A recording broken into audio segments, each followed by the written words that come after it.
danger de certains discours qui sont même prononcés par des personnes qui normalement devraient être au milieu du village. Je suis très inquiet quand j'entends des ministres de Dieu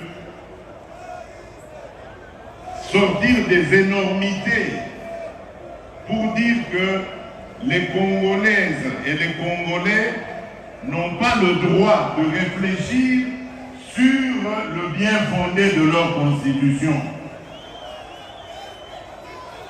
Quel est ce peuple qui n'a pas le droit de se remettre à un moment donné de sa vie en question et de redéfinir ses orientations?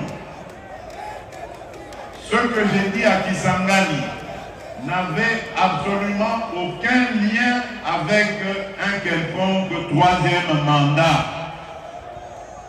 Mais vous avez entendu que cette fameuse opposition qui n'a rien à proposer, qui avait mordu la poussière très sérieusement lors des dernières élections, cette fameuse opposition cherche à manipuler la population en disant non au troisième mandat.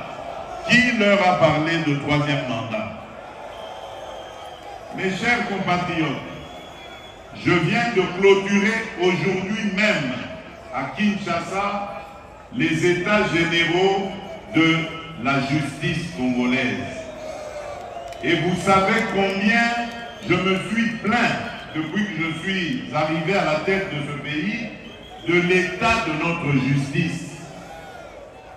Et les conférenciers, il y en avait eu plus de 5000, dans leur résolution, ont proposé de réviser 2 articles de notre Constitution.